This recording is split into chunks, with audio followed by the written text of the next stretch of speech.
Meanwhile, US President Donald Trump's handling of the coronavirus pandemic is being criticized in the United States and outside. From downplaying the crisis to promoting unproven drugs and being absolutely clueless at times about the estimates. Trump has done it all. The Trump administration clearly has failed in the face of this pandemic. One wonders what exactly is going on inside the White House, and who better to help us understand this than a former Trump insider.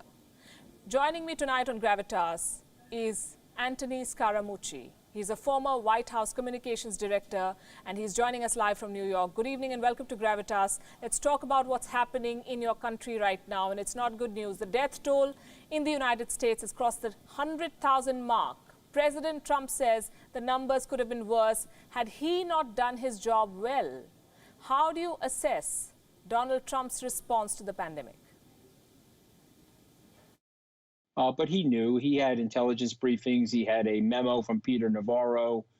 He knew that he was heading into a very bad situation, but he's a one-dimensional thinker, and he was betting that the pundits and the experts were wrong. And so by waiting, the Columbia University study said that it cost at least 36,000 lives and possibly more.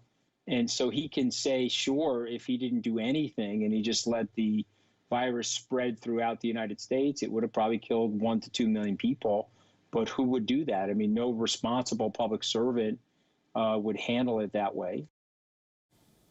Well, do you think that the president is trying to distract the media with his conspiracy theories against, say, Joe Scarborough, or taking on Twitter, for example, and he's even offered to mediate between India and China on the border? The fact that you're actually bringing that up is a sign that it has worked at some level, meaning that he has pushed these conspiracy theories. He is the master of deflection. He's the person that will say, don't look at what's going on over here, but let's focus on what's going on over there. He also knows, for some reason, he has, because of the cultural war going on in the United States, he has a very strong, ardent 25 to 30% of the people that will do anything, say anything, and will tolerate anything that he's capable of. But he's providing a license to hate. He's providing a license for anger in our country. Do you think that Donald Trump may have been too hasty in asking governors to reopen? Did he have the election campaign in mind when he said that?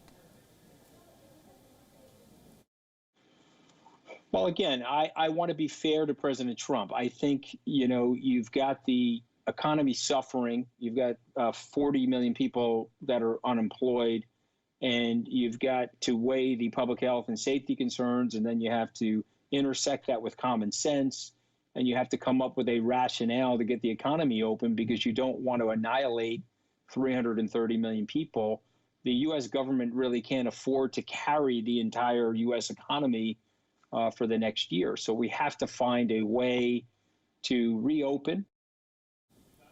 And you've been the White House communications director. How tough is it to cover up for the president after he makes bizarre statements during press briefings or on Twitter, which he uses more often? Give us an insight into what really goes on at the White House after the president says something like, why not drink disinfectant? I had a conversation with him after one of those tweets. He was tweeting about the transgender situation in the American military. If you go back to the time I was in the White House, that was one of his tweets. He asked me my opinion in the Oval Office. I said, it's ridiculous. I said, you shouldn't be litigating that. It got litigated over 20 years. The military made a policy decision. You're now going to reverse the policy decision with a tweet without telling Secretary Mattis. It's ridiculous. And by the way, it had no effect on him. So if you're searching for the pundit or the person that worked for President Trump, if they're telling you that they had an effect on him, then I'm telling you they're full of it. Invite me on. I'll debate the guy, because no matter what you say to him, it's like it goes in one ear, it goes right out the other, and he's going to beat to his own drum and do whatever he wants, irrespective of the people around him. Let's also talk about the so-called Obama Gate. Donald Trump has hinted that the Obama White House did not give a proper handover to Trump's team. You were part of that team, that transition team. Did the president ever voice any concerns about inadequate information back then? it's just more nonsense. Again, that's like more deflection. It's just more nonsense. I mean, we can't even figure out what Obamagate is. It's just nonsense. In fact, Attorney General Barr, who apparently is in the tank for President Trump, I mean, he's like, we're not investigating these people or indicting these people. It's just a bunch of total nonsense to gin up his base. There's probably elements of racism in that nonsense. So I don't know. I was on the transition team. We went to the White House the Thursday, or I think it was the Thursday after the election, and met with President Obama. I wasn't in the room when he met with President Obama, but he had a great meeting with President Obama. He came out of that meeting happy about the situation, and I felt, as one of the 16 members of the executive transition team, that we had a very good interface with them. I worked very closely with Valerie Jarrett. I don't know if you would remember her, but she was one of President Obama's closest friends and an aide inside the White House for 8 years. Anything I asked her for, she gave me. And you also recently tweeted an article that said that Donald Trump is courting a landslide defeat. Are you sure Trump is not going to retain the White House? Well, I'm not 100% sure, because let me tell you something about Trump world. We're 160 days out from the election. That's like 500 years. That's like going back to Christopher Columbus in North America. So, you can't predict what's going to happen.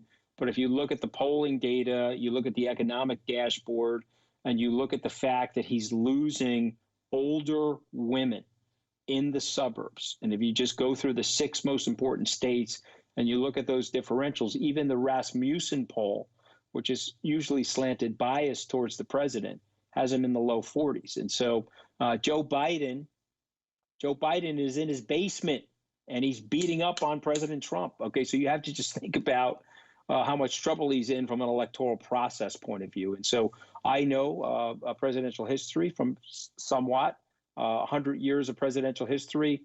No incumbent president has won re-election in a year where they've had a recession, an economic recession. So we have a full-blown economic recession. He may be able to skate that because of the fact that it was born from the pandemic, but I think that'll be very unlikely. Anthony Scaramucci, thank you very much for joining us tonight on Gravitas. Here, thanks for having me. Okay, Sure. Good luck to you. That was former White House Communications Director Anthony Scaramucci. He was in the job for 11 days. He was with us live from New York.